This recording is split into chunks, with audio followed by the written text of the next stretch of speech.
Kita panjatkan kehadirat Allah Subhanahu wa Ta'ala yang telah memberikan banyak sekali kenikmatan, di antaranya nikmat sehat pada kita semua, sehingga kita dapat berkumpul di Zoom meeting kali ini untuk melaksanakan acara Bincang Ramadan.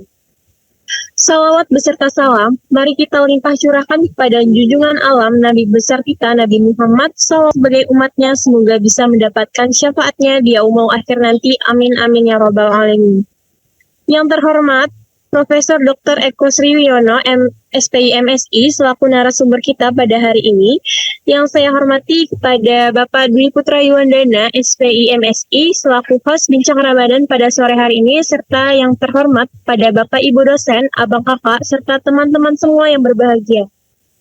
Perkenalkan, nama saya Fani Isra Aktavia yang bertugas sebagai pembuka acara kegiatan Bincang Ramadan episode 8 pada sore hari ini. Hadirin semua, agar acara ini mengandung keberkahan dalam pelaksanaannya, sebelum memulai acara, marilah kita mengucapkan basmalah bersama-sama. Bismillahirrahmanirrahim. Terima kasih kepada para hadirin, semoga acara ini dapat berjalan dengan lancar. Amin. Bincang Ramadan episode 8 berjudul Al-Quran dalam Al-Quran yang akan membahas tentang laut, yang nanti materi tersebut akan disampaikan secara langsung oleh Profesor Dr. Eko Sriwiono, SPI MSI, yang tentunya beliau juga akan menjawab pertanyaan-pertanyaan yang mungkin sudah muncul di pikiran kita semua. Dan untuk memanfaatkan waktu, kegiatan selanjutnya akan saya serahkan kepada Bapak Dwi Putra Yuwandana, SPI MSI, yang akan memandu jalannya acara Bincang Ramadan pada hari ini. Kepada Pak Dwi, waktu dan layar dipersilakan. Baik, terima kasih Mbak Wira, Mbak Fani, dan Mbak Wibo. Pak Ekonya udah semua ya Pak ya? Baik, saya mulai. Assalamualaikum warahmatullahi wabarakatuh. Teman-teman, mari kita panjatkan puji serta syukur ya kepada Allah Subhanahu wa Ta'ala yang telah memberikan beribu-ribu nikmat kepada kita semua, baik nikmat kesehatan maupun lainnya, dan kita bisa berkumpul ya pada hari ini di kegiatan Bincang Ramadan. Ini edisinya 6 apa 7 ya, pokoknya udah mendekati Lebaran ya. Nah, mudah-mudahan semangat kita masih masih baik, masih bagus ya untuk mengikuti kegiatan hari ini ya. Mungkin ada yang beberapa yang sudah mudik dan lain sebagainya. Selain itu, tidak lupa kita panjatkan salawat dan salam ya tercurah kepada Nabi besar Muhammad SAW beserta keluarganya, beserta sahabat dan para umat dan sebagainya. Semoga kita semua mendapatkan syafaat dan manfaat untuk hidup hingga akhir kiamat nanti. Baik, untuk Bincang Ramadan hari ini nanti akan ada narasumber dari Profesor Eko Sriwiono ya. Di sini hari ini Prof. Eko akan membahas mengenai Al-Quran berbicara tentang laut. Mungkin nanti akan dibahas seperti apa Al-Quran membahas terkait lautan ya. Di Al-Quran ada di ayat apa saja atau dan sebagainya, dan mungkin nanti dari audiens semua ada yang ingin berdiskusi, menambahkan atau bertanya terkait hal tersebut, dipersilakan. Baik, untuk mempersingkat waktu, marilah kita mulai ya untuk kegiatan hari ini ya. Pada Prof. Eko mungkin dipersilakan Pak, untuk ini nanti sekitar 30 menit Pak, biar kita ada waktu untuk diskusi. Baik, terima kasih Pak Dwi. Assalamualaikum warahmatullahi wabarakatuh.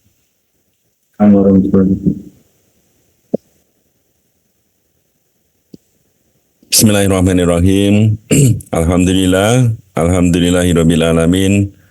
Wassalatu wassalamu ala asrafil anbiya'i wal mursalin wa ala alihi wa sahbihi ajma'in. Amma ba'du. Bapak Ibu, dosen dan rekan-rekan mahasiswa serta teman-teman alumni yang saya hormati, izinkan pada kesempatan yang baik ini saya izin untuk sharing materi tentang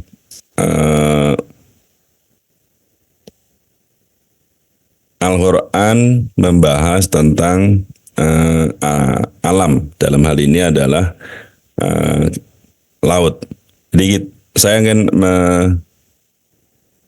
mengajak teman-teman semua untuk merenungi tentang Al-Quran ini dan kemudian mencoba untuk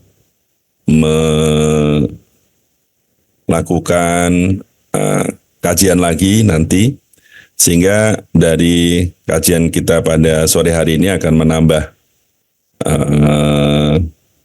keimanan kita, lebih yakin lagi akan keberadaan Allah Subhanahu wa taala, lebih yakin lagi akan kebesaran Allah Subhanahu wa taala, dan lebih yakin lagi, lebih percaya lagi tentang isi dan kandungan Al-Quran itu sendiri.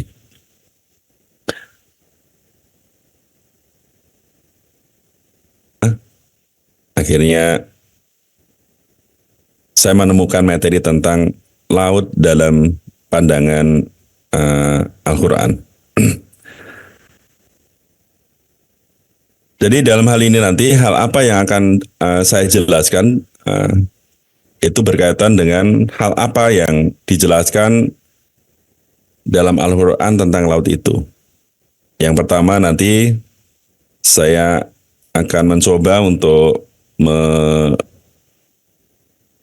memaparkan tentang fakta di balik cerita tentang laut dalam Al-Quran itu. Kemudian fenomena alam yang terjadi di laut. Dan kemudian ilmu pengetahuan laut, ilmu kelautan, itu dibahas di dalam Al-Quran itu sendiri.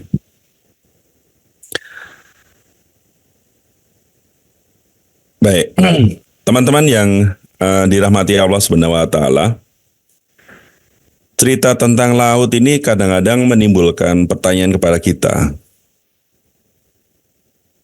Khususnya saya, gitu kan.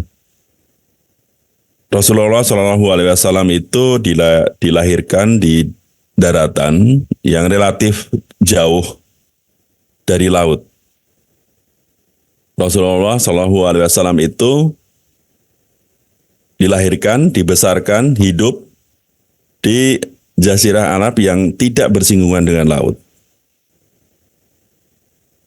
Jadi dari sumber yang saya dapatkan bahwa berbeda dengan penduduk di Arab Selatan, maka penduduk penghuni lembah Hijaz, di mana Nabi Muhammad SAW itu dilahirkan besar dan kemudian berumah tangga, itu cenderung tidak mengakrabi tentang lautan.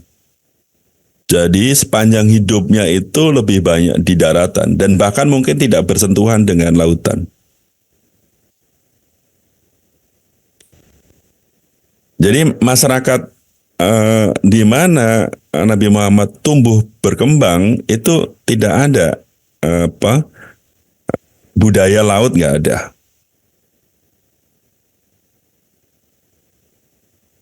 Masyarakat di lembah Hijaz itu berdasarkan cerita itu lebih suka melakukan kegiatan-kegiatan berdagang melalui jalur darat. Di mana ini juga diterangkan di dalam Al-Quran. Bahwa Al-Quran dalam surat Quraisy itu mengabadikan tradisi tersebut. Ya, dalam Al-Quran dikatakan bahwa kebiasaan orang-orang Quraisy, ya, orang-orang Quraisy di mana itu adalah sukunya Nabi Muhammad SAW. Dia mempunyai kebiasaan bepergian pada musim dingin dan musim panas. Di mana kegiatan berdagangnya, kalau kita telusuri ke kegiatan pada musim dingin dan musim panas itu lebih cenderung ke arah daratan. Tidak ada kegiatan yang bersentuhan dengan lautan, tidak ada.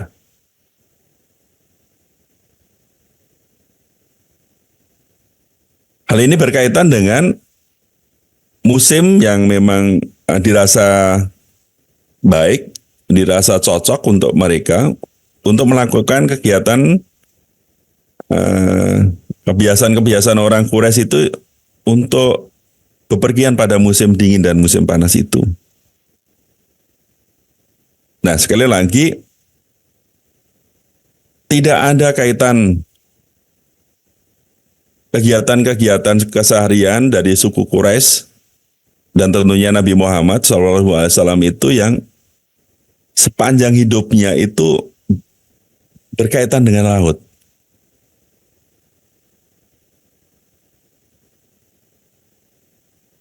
Nah, jadi kenapa? Pertanyaan kan gitu. Kenapa ada cerita-cerita di dalam Al-Quran itu tentang laut gitu? Padahal ngerti aja enggak kalau misalnya itu dibuat, diciptakan oleh Nabi Muhammad SAW. Bagaimana mau merekayasa membuat cerita tentang laut sementara laut aja nggak pernah bersentuhan gitu? Bagaimana membuat cerita tentang laut sementara kehidupan sehari-harinya aja membayangkan aja mungkin enggak gitu tentang laut. Tapi di dalam Al-Quran itu banyak cerita tentang laut gitu. Kalau kita misalnya hidup di Bogor, kemudian cerita tentang Bogor gitu, bolehlah, mungkin wajar gitu. Karena memang orangnya tinggal di Bogor gitu.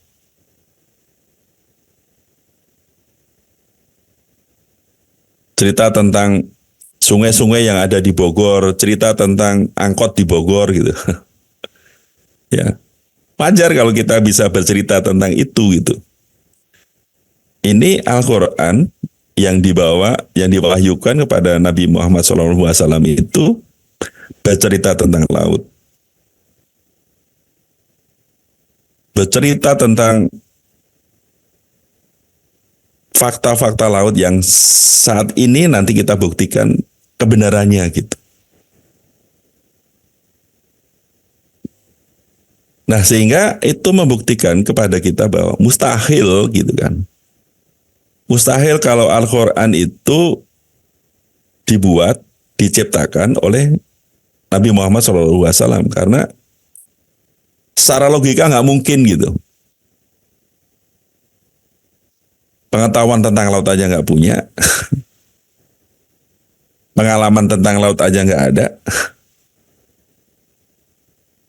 Melakukan interaksi dengan laut aja enggak. Tapi Al-Quran yang beliau bawa, yang beliau sampaikan kepada umat ini, itu ada cerita tentang laut. Dan dalam Al-Quran itu, kata bahar, kata laut, itu tersebar dalam 32 ayat. Ya, bicara tentang laut itu ada 32 ayat. Sedangkan kata yang berarti daratan itu ada 13 ayat. Ya. Ini salah satu mukjizat jadi Al-Quran juga. Bahwa cerita tentang laut itu 32 ayat dan cerita tentang daratan 13 ayat. Kalau dibikin prosentase, dijumlahkan, itu ada 45 ayat keduanya itu. Dan kalau dibikin proporsi, maka proporsi membicarakan tentang laut itu ada 32 banding 45. Atau sekitar 71,11%. Sementara itu daratan sebesar 13 banding 45. Atau sekitar 28,22%. Ini make sense sekali dengan kondisi bumi kita yang 2/3 itu dipenuhi dengan lautan. Sementara 1/3 itu diisi oleh daratan. Nah, kejadian ini kan bukan direkayasa atau disengaja gitu, mungkin kan. Siapa yang membuat rekayasa ini gitu? Siapa yang membuat rekayasa terhadap perbandingan ayat yang menceritakan laut, yang menceritakan tentang darat? Siapa? Kok bisa pas gitu?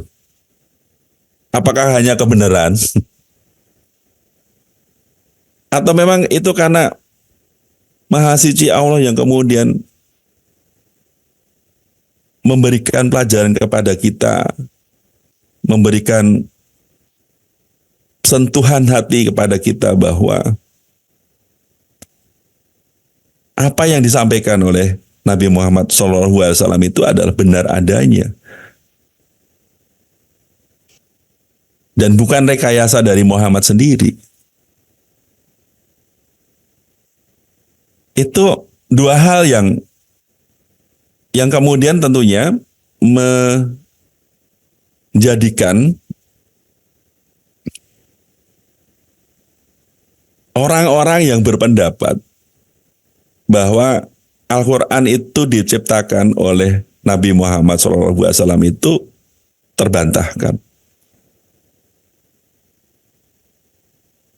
Tidak mungkin Nabi Muhammad membuat sedemikian rupa Al-Quran ini. Tidak mungkin merekayasa sedemikian sempurnanya Al-Quran ini gitu.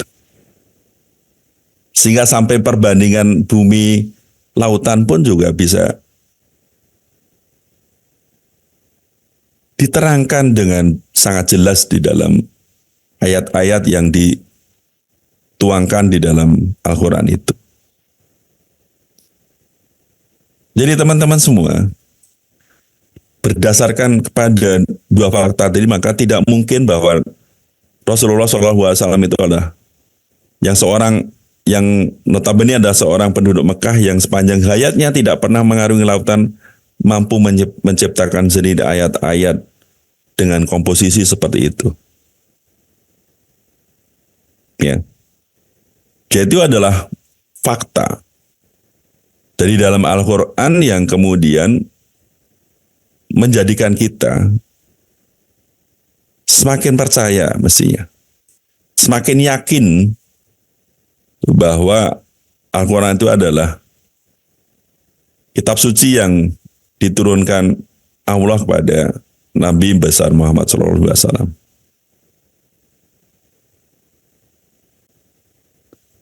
Nah, selanjutnya setelah kita meyakini bahwa memang Al-Quran itu adalah bukan ciptaan Muhammad Rasulullah SAW, maka kira-kira hal apa lagi yang fenomenal, yang sangat menakjubkan kepada kita tentang isi Al-Quran itu tentang laut. Jadi lautan yang membentang luas di permukaan bumi beserta segala isinya yang ada di dalamnya itu adalah merupakan bagian dari kuasa Allah Subhanahu wa taala. Bagaimana sirkulasi yang ada di laut, bagaimana sirkulasi air yang ada di laut yang bergerak sedemikian rupa, air yang ada di selatan Khatulistiwa bergerak sedemikian rupa mengikuti arah putaran rotasi bumi. Kemudian dia membentuk suatu arus yang dari bumi selatan, kemudian arusnya airnya berbelok ke kiri dan kemudian yang sebelah kanan berbelok ke kanan. Dan kedua masa air itu kemudian tidak bertemu. Yang kemudian oleh angin, kita mengenal adanya angin muson barat, angin muson timur, yang membawa masa air itu sedemikian rupa sehingga air itu membentuk awan. Air itu kemudian menguap karena penyinaran matahari sepanjang tahun, maka terjadi proses penguapan, kondensasi, dan kemudian terjadinya hujan. Dan peristiwa itu sangat sempurna terjadi. Sangat sempurna teraturnya. Coba bayangkan kalau misalnya proses berputarnya matahari, proses berputarnya bumi, dan kemudian proses menguapnya air laut menjadi kondensasi, terkondensasi menjadi uap air, dan kemudian menjadi embun, dan kemudian menjadi hujan itu tidak sesempurna ini. Apa yang akan terjadi di muka bumi ini? Bagaimana terjadinya musim hujan, musim kemarau, kemudian bagaimana terjadinya di bumi belahan utara dan selatan sana yang di musim 4 terjadinya musim dingin, musim semi, musim panas, dan musim gugur. Itu semua digerakkan dari laut. Iklim semua yang ada di muka bumi ini digerakkan dari proses perputaran air yang ada di dalam laut. Bahwa kemudian ada kelainan-kelainan, misalnya terjadinya El Nino, terjadinya La Nina. Itu adalah keanehan yang kalau misalnya coba perputaran air yang ada di dalam laut itu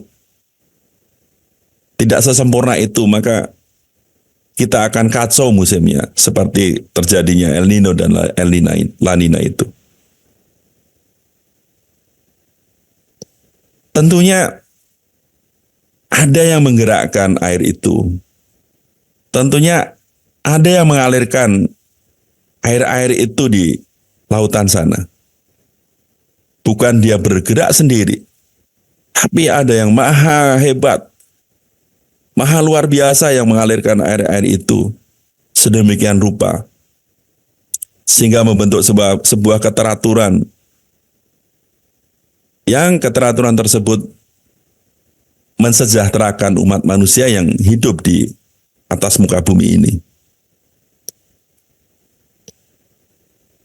Dikatakan di sini, sesungguhnya dalam penciptaan langit dan bumi, silih bergantinya malam dan siang, bahtera yang berlayar di laut membawa apa yang berguna bagi manusia, dan apa yang Allah turunkan dari langit berupa air, lalu dengan air itu dia hidupkan bumi sesudah mati, kering, dan dia sebarkan di bumi itu segala jenis hewan dan pengisaran angin dan awan yang dikendalikan antara langit dan bumi. Sesungguhnya terdapat tanda-tanda keesaan dan kebesaran Allah yang bagi kaum yang memikirkan. Ya. Jadi Allah di dalam surat Al-Baqarah ayat 164 itu sudah menerangkan itu gitu. Proses terjadinya keteraturan tadi itu diterangkan di sini. Secara eksplisit Allah sudah menerangkan itu. Coba bayangkan bagaimana coba kira-kira sekian ratus tahun yang lalu ada cerita seperti ini gitu. Cerita tentang mekanisme laut. Mekanisme laut yang kemudian melakukan proses penguapan, evaporasi, menghindari hujan. Kemudian hujan itu menghidupkan tumbuhan, menghidupkan hewan, memberi kesejahteraan kepada umat manusia. Di situ diceritakan yang menggerakkan itu adalah angin. Angin itu kemudian menyapu, membawa massa air ke suatu tempat, kemudian dia menguap dan seterusnya.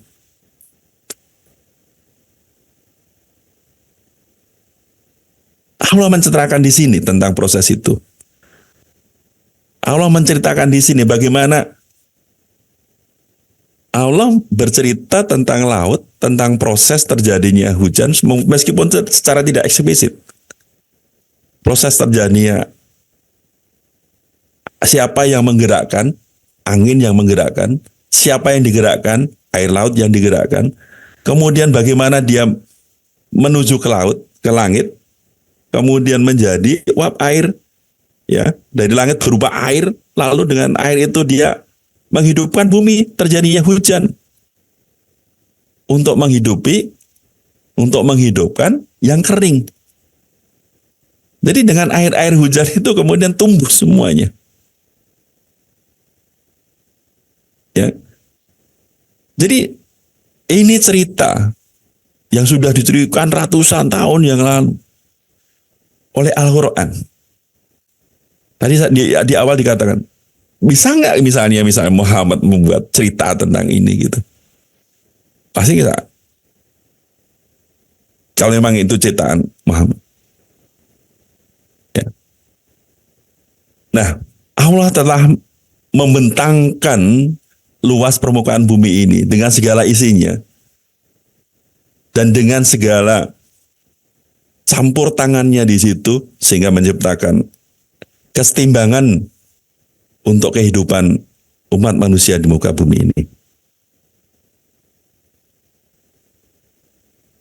Nah, fenomena apa yang kemudian diceritakan oleh Allah selain terjadinya siklus air tadi? Kalau dalam bahasa orang-orang oceanografi, meteorologi laut dulu belajar, itu ada siklus yang seperti itu. Karena meteorologi laut itu memegang peran penting terhadap kunci yang ada di muka bumi ini.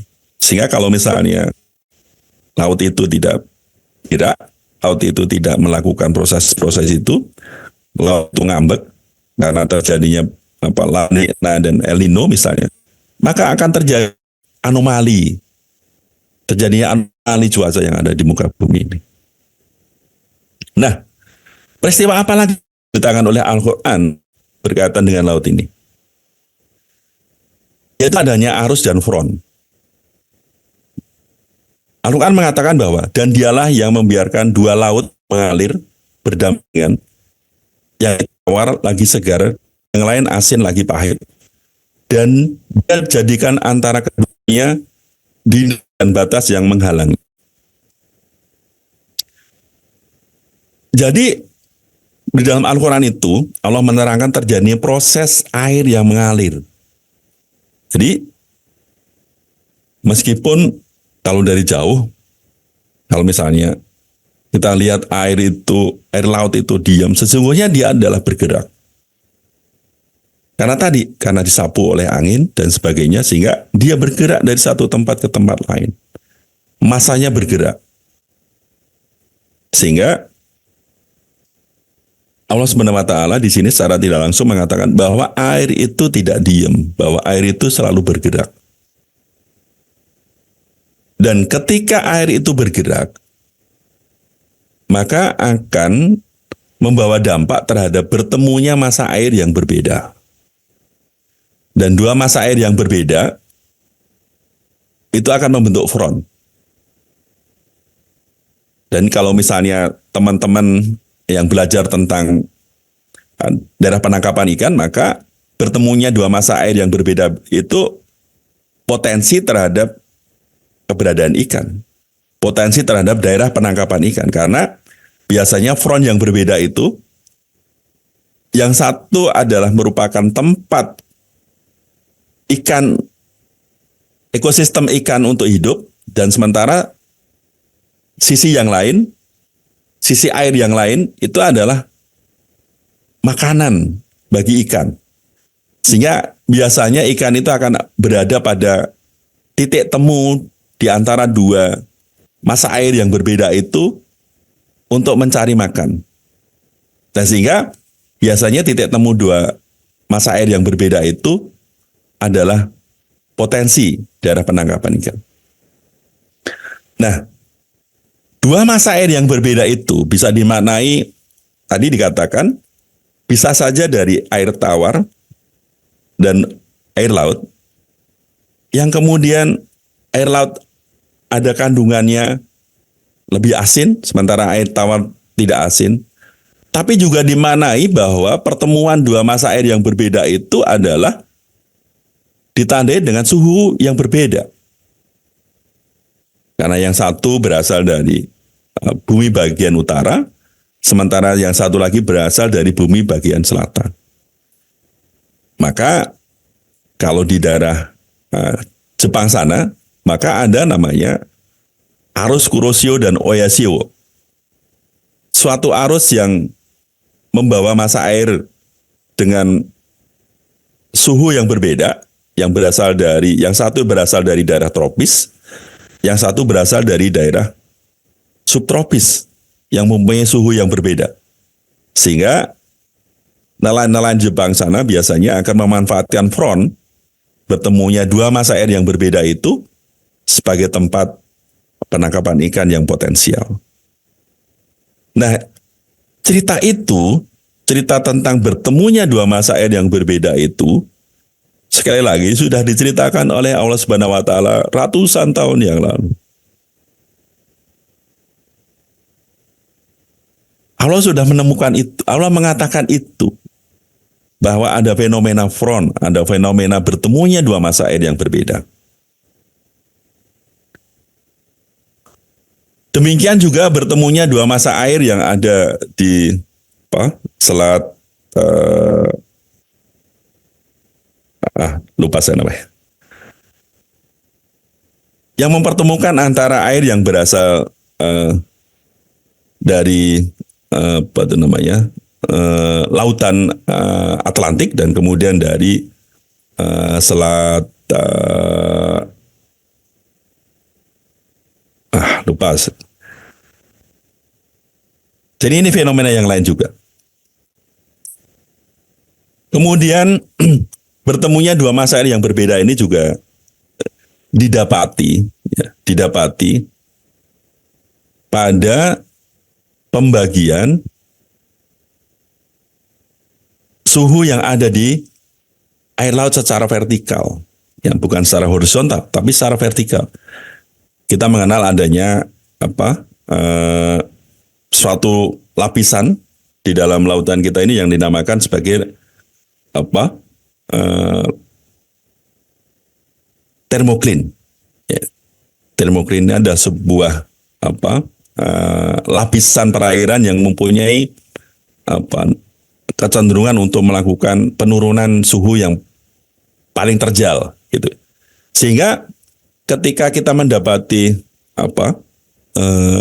lapisan termoklin tersebut, maka kemudian lapisan tersebut menjadi penghalang untuk bertemunya dua masa air yang berbeda. Kecuali dengan adanya kekuatan mekanik, kekuatan fisik yang menjebolnya sehingga terjadinya proses itu.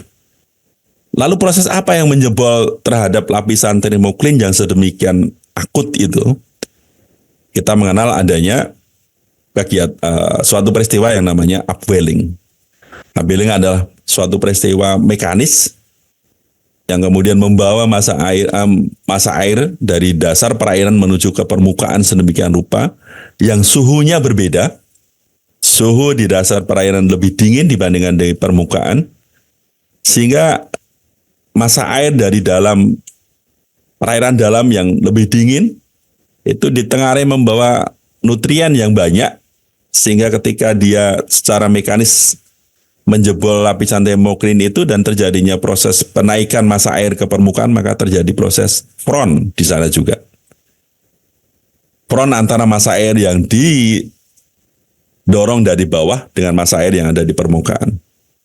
Sekali lagi, front itu kemudian menjadi potensi tempat terjadinya penangkapan ikan, karena yang satu masa air dingin membawa nutrien dari dasar perairan yang banyak, sementara masa air yang panas di permukaan itu nutriennya kurang banyak. Nah, sehingga ikan-ikan itu akan berada di front itu. Ini itu ada peristiwa bertemunya dua masa air yang berbeda yang diterangkan oleh Al-Quran. Ya, jadi terjadinya proses arus dan terjadinya proses front. Nah tadi adanya termoklin itu secara tidak langsung diterangkan juga oleh Al-Quran. Jadi dalam surat An-Nur ayat 40 dikatakan bahwa atau seperti gelap gulita di lautan dalam yang diliputi oleh ombak, yang di atasnya ombak pula, di atasnya lagi awan, gelap gulita yang tindih bertindih, apabila dia mengeluarkan tangannya, tiadalah dia dapat melihatnya. Dan barang siapa yang tiada diberi cahaya atau petunjuk oleh Allah, tiadalah dia mempunyai cahaya sedikit pun. Jadi ada suatu lapisan yang memang gelap gulita di dalam air sana yang sedemikian rupa karena tadi pelapisan perairan yang sangat ketat gitu ya. Kemudian peristiwa lain yang diterangkan oleh Al-Quran itu adalah peristiwa adanya gunung api di dalam laut. Di mana di dalam surat At-Tur, di dalam ayat yang ke-9 itu dikatakan bahwa demi laut dengan api di dalamnya. Ya. Jadi Al-Quran menceritakan tentang api di dalam laut. Gunung api di dalam laut. Apa ada gunung api di dalam laut? Ternyata setelah melalui proses penyelidikan dan sebagainya, seperti kemarin sudah diceritakan oleh beberapa pemakalah, itu di laut itu memang ada gunung api yang mengeluarkan api. Dan peristiwa itu sekali lagi sudah diterangkan oleh Al-Quran sekian ratus tahun yang lalu. Ya, maka sadahsyat Al-Quran itu menerangkan tentang alam ini dan terbukti sekarang dengan ilmu pengetahuan apa yang dikatakan oleh Al-Quran itu benar adanya. Tadi secara tidak langsung di dalam proses menerangkan tentang termoklin tadi juga secara tidak langsung dikatakan bahwa di dasar laut itu adalah gelap gulita. Ya. Sehingga menerangkan tentang proses gelap gulitanya di laut tadi bisa kita terangkan dengan menggunakan berkaitan dengan surat An-Nur ayat ke-40 yang dia mengatakan tentang bahwa di dasar laut itu ada suatu lapisan, bahwa di dasar laut itu ada suatu daerah ya yang gelap gulita, yang kemudian tindih bertindih apabila dia mengeluarkan tangannya, tiada dia dapat melihatnya dan seterusnya. Itu mengatakan bahwa memang benar bahwa di laut itu ada suatu lapisan yang memang sangat gelap.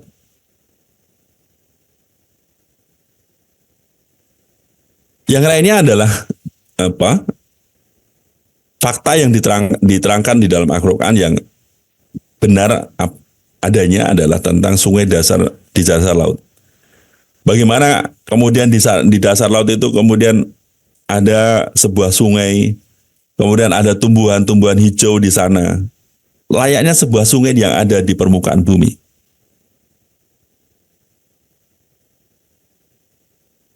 Dan melalui surat Al-Furqan ayat 53 dikatakan bahwa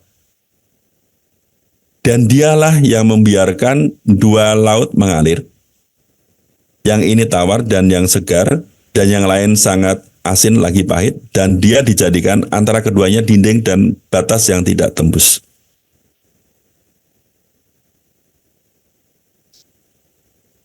Jadi adanya sungai dasar laut itu secara ilmiah modern ditemukan oleh Yves Cousteau, ya, dia seorang oceanografi dari Prancis.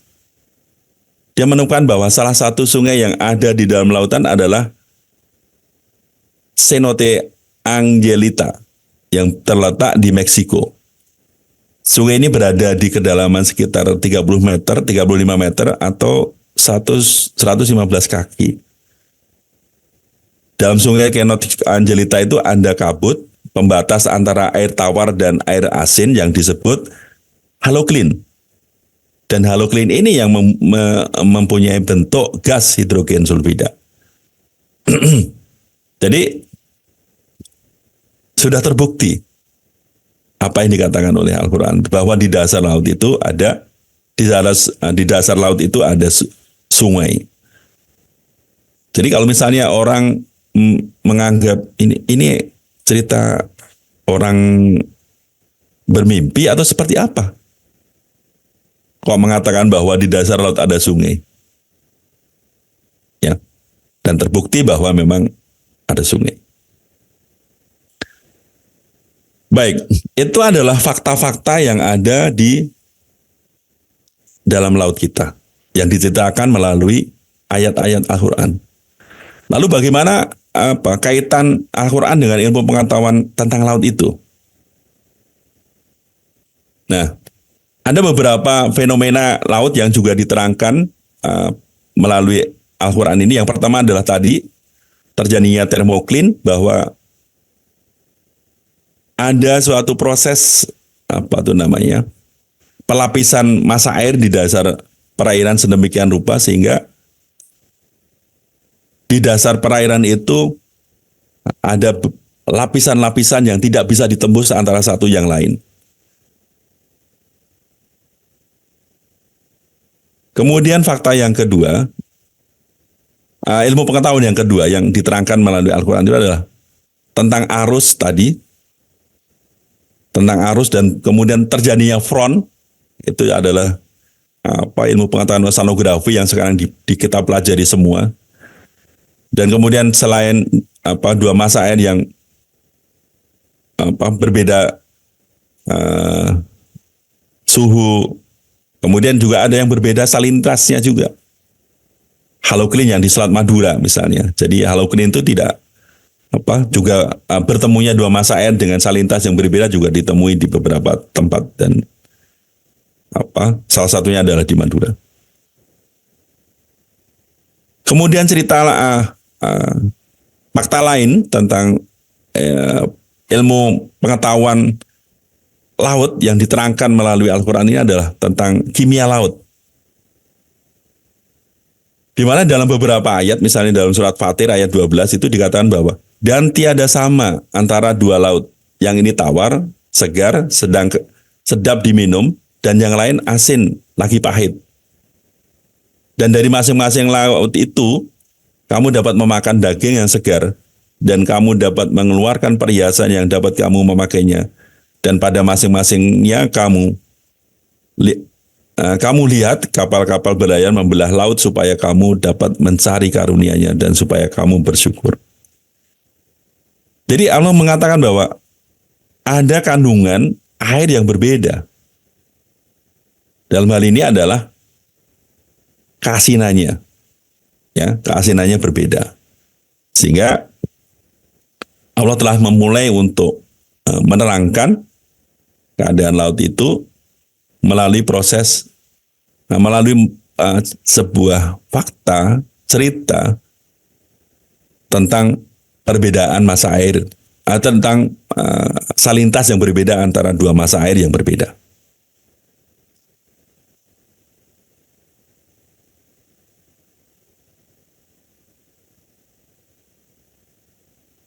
Baik, itu tentang kimia laut.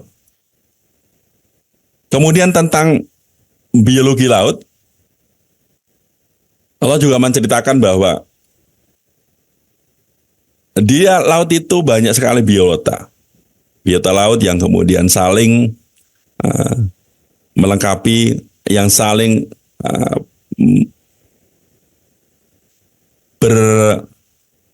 hidup bersama-sama, membangun sebuah jaring-jaring makanan, membangun sebuah rantai makanan, jaring-jaring makanan yang sedemikian indahnya, yang sedemikian rapinya, yang sedemikian stabilnya, ya. Sehingga siapa yang kemudian mengatur tentang kestabilan itu? Apakah kemudian alam sendiri yang mengatur kestabilan itu? Apakah kemudian alam sendiri yang membuat apa adanya? Tentu ada yang menggerakkan. Kenapa terjadi proses kestabilan yang ada di muka bumi ini? Kenapa kemudian ada yang memangsa, ada yang dimangsa, ada yang menjadi produsen, ada yang menjadi konsumen? Semuanya tidak hidup sendiri tentunya. Semuanya tidak apa adanya begitu gitu. Dan kita harus meyakini bahwa itu ada yang menghidupkan, ada yang mengatur. Ya. Dan dalam hal ini dikatakan bahwa dan dialah Allah yang menundukkan lautan untukmu agar kamu dapat memakan daripadanya daging yang segar. Dan kamu mengeluarkan dari lautan perhiasan yang kamu pakai. dan kamu melihat bahtera berlayar padanya, dan supaya kamu mencari keuntungan dari karunia-Nya, dan supaya kamu bersyukur. Jadi setelah kita mempelajari ilmu alam tadi, kita mempelajari tentang fenomena alam tadi, tentang ikan, tentang kapal berlayar, tentang arus dan sebagainya. Pada akhirnya adalah kita diperintahkan untuk bersyukur, untuk mensyukuri semua karunia yang diperintahkan, yang diberikan Allah kepada kita semua. Dan melalui kajian ayat-ayat kauniyah ini harapannya adalah kita lebih mempertebal keimanan kita, lebih mempertebal keyakinan kita bahwa Allah itu ada, bahwa Allah itu memang selalu ada, dan Allah itu selalu hadir di kita, selalu hadir pada diri kita, selalu hadir pada lingkungan kita, yang mengatur semuanya, yang menjadikan semuanya sedemikian rupa ini. Dan kemudian di ayat lain dikatakan bahwa dihalalkan bagimu binatang buruan laut dan makanan yang berasal dari laut, ya kan? Makanan ya, makanan yang berasal dari laut. Jadi bukan ikan saja. Sebagai makanan yang lezat bagimu dan bagi orang-orang yang dalam perjalanan, dan diharamkan atasmu menangkap binatang buruan darat selama kamu dalam ihram. Dan bertakwalah kepada Allah yang kepadanya kamu akan dikumpulkan. Jadi memanfaatkan hewan, makanan dari laut itu ada, sudah diceritakan dari zaman dulu. Ya, jadi yang ada di laut itu tidak hanya ikan gitu. Dan di kesempatan lain, bisa nggak dibayangkan kita kira kemudian ceritanya tentang Nabi Yusuf, bahwa Nabi Yusuf itu diceburkan ke laut dan kemudian dia dimakan oleh ikan paus gitu. Terbayang nggak waktu itu kemudian ada ikan yang sebesar itu gitu, namanya paus gitu.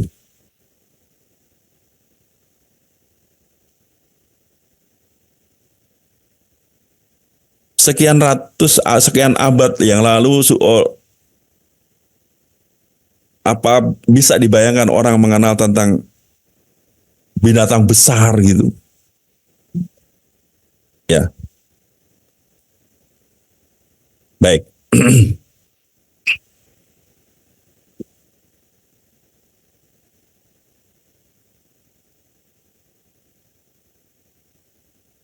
Nah, itulah teman-teman semua, cerita tentang laut, ya. Bagaimana Allah SWT melalui Al-Quran menceritakan tentang laut. Kemudian pada kesempatan lain Allah juga menerangkan tentang gelombang laut. Ini dalam ceritanya tentang Nabi Nuh di surat Hud ayat ke-43 dikatakan bahwa anaknya Nuh ini menjawab, aku akan mencari perlindungan ke gunung yang dapat memeliharaku dari air bah. Kemudian Nuh berkata, tidak ada yang melindungi hari ini dari azab Allah selain Allah saja yang Maha Penyayang. Kemudian dikatakan, dalam gelombang menjadi penghalang antara keduanya. Maka jadilah anak itu termasuk orang-orang yang ditenggelamkan. Jadi ada cerita, waktu itu sudah ada cerita tentang gelombang gitu. Jadi meskipun tidak diceritakan secara tentang gelombang, tapi peristiwa-peristiwa sejarah pada masa lalu itu menggunakan background tentang ilmu kita, ilmu kelautan kita gitu. Ada gelombang, ada arus, kemudian ada front, ya, kemudian ada hujan dan sebagainya. Itu diterangkan secara tidak eksplisit memang. Tapi background itu menerangkan kepada kita bahwa pengetahuan tentang ilmu pengetahuan laut itu ada. Karena diaplikasikan untuk beberapa cerita-cerita dari masa lalu. Ya. Jadi meskipun tidak detail gitu kan, tapi Al-Quran sudah menerangkan juga tentang gelombang laut. Kemudian menerangkan juga tentang pasang surut.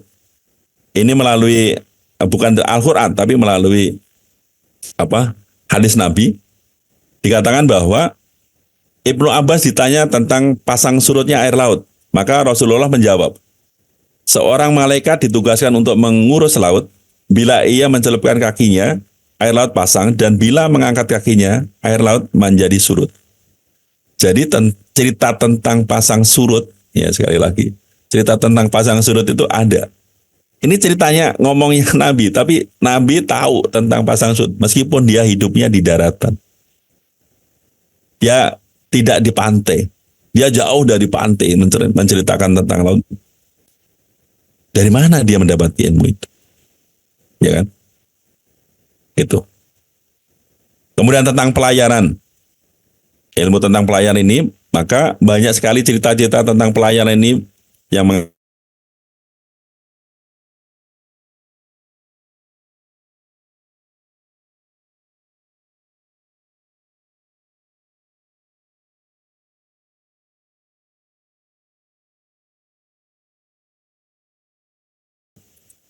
di lain kesempatan dikatakan bahwa dan di antara tanda-tanda kekuasaannya ialah kapal-kapal di tengah yang berlayar di laut seperti gunung-gunung.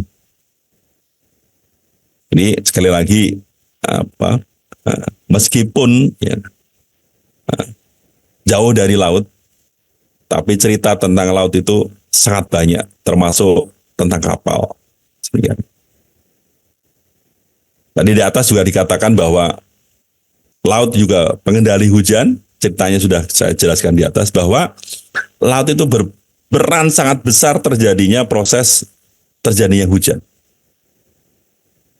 Ya, dengan proses tadi, adanya angin, ada arus, kemudian terjadinya proses penguapan, terjadinya evaporasi, kemudian terjadi titik-titik awan dan terjadinya hujan, itu adalah proses yang dikendalikan dari laut. Ya, seperti itu. Nah, berdasarkan pada fakta-fakta yang banyak tadi, maka kemudian Allah juga membuat suatu kiasan-kiasan cerita dengan menggunakan background perbandingan laut. Misalnya, katakanlah sekiranya lautan menjadi tinta untuk menulis kalimat Robku, sungguh habislah lautan itu sebelum habis ditulis kalimat-kalimat Robku. Meskipun kami datangkan tambahan sebanyak itu pula. Jadi ini menandakan bahwa air laut itu banyak gitu. Air laut itu banyak, kemudian untuk menulis nikmat-nikmat Allah itu nggak akan cukup. Ya, jadi ini menandakan kiasan zaman itu gitu kan, mengatakan tentang mengandaikan gitu kan, memperbandingkan. Untuk menulis dengan tinta dari air laut itu nggak cukup gitu. Dan ini suatu kiasan yang menggunakan air laut yang menandakan bahwa memang air laut itu banyak gitu. Kemudian juga dikatakan bahwa dan seandainya pohon-pohon di bumi menjadi pena dan laut menjadi tinta, ditambahkan kepadanya 7 laut lagi sesudah keringnya, niscaya tidak akan habis-habisnya dituliskan kalimat Allah. Jadi sekali lagi ini menggambarkan bahwa kalimat Allah, nikmat Allah itu sangat banyak dan sangat tidak mungkin untuk ditulis, tidak mungkin untuk dihitung. Karena dengan penggambaran dengan menggunakan lautan yang 7 kali dikeringkan saja nggak cukup gitu. Artinya nikmat Allah ini sangat banyak sekali. Tapi pengandaiannya ini adalah dengan menggunakan air laut yang air laut ini memang banyak. Gitu. Jadi cerita tentang laut itu cukup banyak, baik di secara eksplisit maupun eksplisit maupun dengan cerita-cerita yang ada yang digambarkan melalui di dalam Al-Quran itu. Yang kemudian ketika kita mempelajari, oh iya, zaman dulu sudah ada ilmu pengetahuan tentang itu. Dan terakhir, dengan mempelajari tadi kita berharap untuk bersyukur, menambah ketebalan iman kita, menambah keimanan kita, menambah keyakinan kita akan Al-Quran, tentang wahyu Allah Subhanahu wa Ta'ala, sehingga kita akan menjadi lebih baik lagi. Tidakkah kamu memperhatikan bahwa sesungguhnya kapal itu berlayar di laut dengan nikmat Allah, supaya diperlihatkannya kepadamu sebagian dari tanda-tanda kekuasaannya? Sesungguhnya pada yang demikian itu benar-benar terdapat tanda-tanda bagi semua orang yang sangat sabar lagi banyak bersyukur. Jadi sekali lagi, dengan mengikuti beberapa kajian-kajian kauniyah ini, harapan kita semua adalah kita lebih bersyukur, kita bisa lebih berterima kasih kepada Allah Subhanahu wa Ta'ala, kemudian kita wujudkan rasa terima kasih itu dengan mengikuti perintahnya, menjauhi larangannya, dan kemudian kita menjalankan apa yang diperintahkannya. Demikian dari saya, kurang lebihnya mohon maaf. Mudah-mudahan yang sederhana ini dapat menggugah kita semua untuk mengingatkan kita semua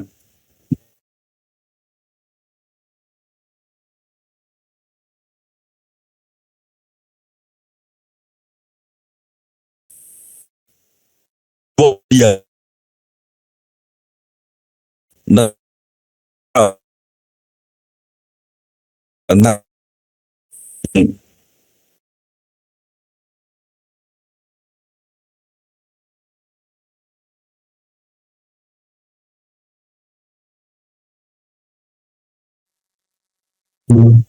Saya nge-please atau Pak Ekmen?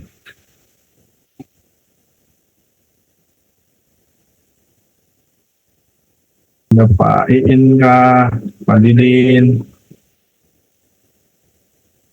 Pak Budi, Bu Yopi? Itu tuh Mas Eko, Mas Wok. Ya, Pak Budi, monggo Pak Budi, mungkin ada yang mau didiskusi atau tambahkan.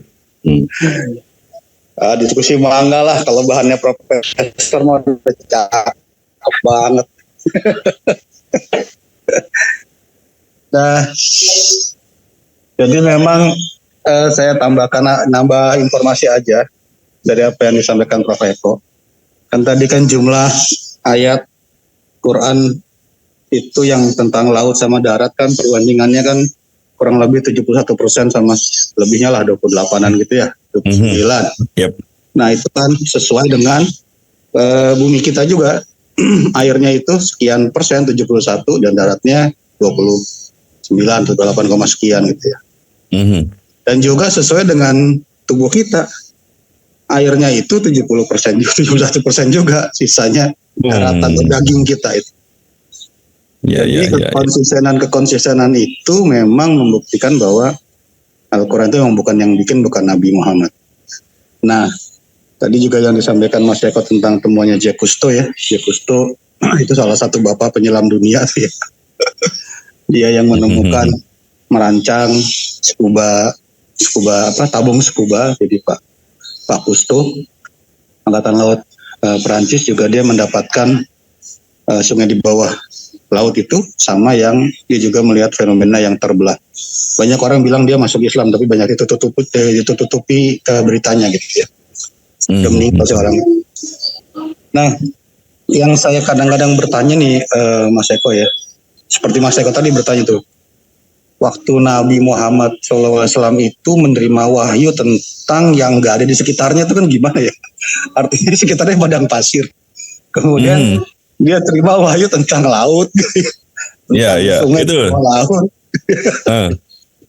Nah, terus kan dia sampaikan tuh ke sahabatnya kan, Allah berfirman gini. Terus catat.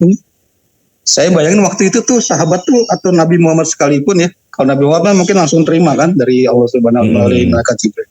Nah, tapi yang bagian mencatat ini tuh reaksinya kebayang gitu kira-kira. Iya. Kayak kita misalnya lagi ngaji sama inilah kiai yang hebat lah gitu kan, yang suka dapat ilham misalnya. Lagi ngomongin apa, tiba-tiba ngomong di luar konteks. Terus ini bener nggak sih? Nah betul, itu betul, betul. ya suasana pada saat itu kita bisa bayangkan bagaimana keimanan para sahabat itu ya terhadap apa yang disampaikan Rasul. Ya dia terima, mungkin buat mereka pada saat itu nggak masuk. Zaman sekarang kan kita membuktikan dengan berbagai keilmuan yang kita pelajari gitu ya. Betul, Tapi betul. pada saat pertama itu diturunkan gitu ya, itu yang nyata gitu ya. Ini bener nggak sih? Laut tuh di mana ya? Kebayang aja enggak gitu. Iya makanya. Membayangkan seperti apa laut itu. Iya. Tapi suruh nulis ada kapal, ada laut, ada sungai di bawah laut, ada gunung api di bawah laut, ada kisaran angin gitu ya. Nah itu kan satu hal yang pada 14 abad yang lalu mungkin sulit diterima oleh para sahabat, tapi mereka yang mengimaninya gitu ya. Iya. Terbukti Modalnya iman waktu itu ya. Nah itu saya cuma bayangin begitu aja, cuman ya kalau saya jadi sahabat waktu itu juga bingung kali ya. Ini Rasul ngomong apa?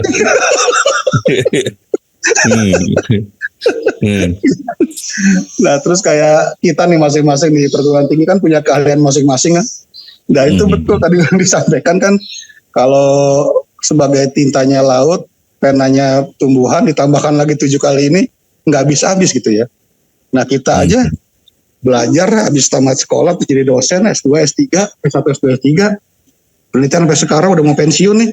Ya cuma segitu aja gitu. Masih banyak yang nggak kita tahu tentang ilmu kita sendiri kan ya. Nah jadinya memang buat apa ya? Kalau buat kita yang saat ini mempelajari ayat-ayat kauniyah itu bisa mudah memahami Al-Quran bahwa terbukti gitu kan. Bahwa itu keasliannya memang dari Allah, kemudian konsisten sampai sekarang sejak diciptakan, sejak zaman bahula itu sampai sekarang. Cuman saya bayangin nih orang zaman dulunya itu yang tadi Pak betul. Mas Prof Eko bilang itu gimana tuh nerima gitu. Itu aja sih Mas Prof, komentar sedikit. Terima kasih banyak. Ya, makasih. Ya. Itu semakin meyakinkan kita kan, ya. Bahwa Al-Quran itu tidak dibikin oleh manusia tentunya. Baik. Terima kasih Pak Budi. Pak Iin, ada tanggapan Pak Iin?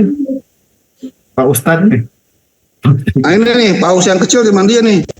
Kalau di laut pausnya gede-gede, mandi pausnya kecil di Pak Ustadz. Bapak Ibu semua yang mau menanggapi kan tadi diskusinya Pak Budi dan sebagainya.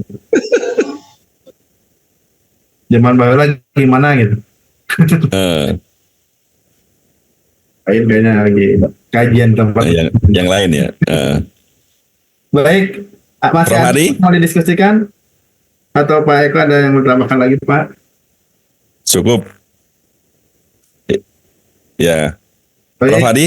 Prof Hari ada yang mau tambahkan Prof Hari?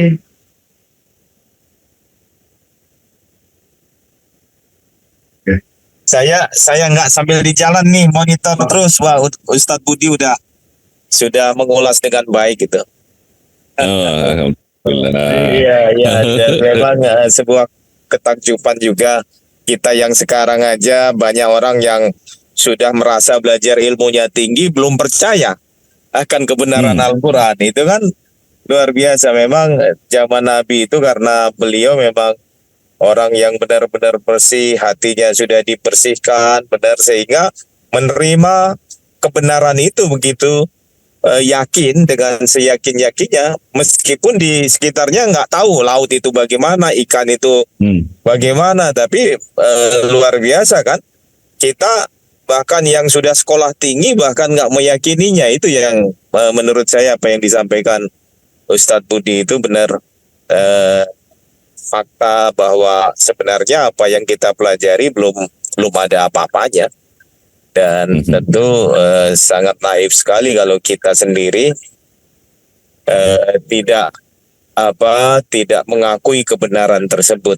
Saya pikir itu Ustadz Eko, selamat, terima kasih. Terima kasih. Ya, terima kasih. Assalamualaikum warahmatullahi wabarakatuh. Ada lagi yang lain? Kalau sudah ada, masih 5:30. Yap. Baik, mungkin kita cukup saja ya, karena ada ya. Baik, alhamdulillah. Terima kasih Prof. Eko atas pemaparan kajiannya dan Bapak Ibu semua yang telah hadir ya. Alhamdulillah kita telah membahas terkait dengan Al-Quran, yang membahas terkait dengan lautan ya, dan alam yang ada di bumi ini. Mungkin itu saja untuk kajian Ramadan, bincang Ramadan hari ini. Saya cukupkan. Mohon maaf apabila kekurangan, saya tutup. Assalamualaikum warahmatullahi wabarakatuh. Saya kembalikan. Waalaikumsalam warahmatullahi wabarakatuh. Warahmatullahi wabarakatuh.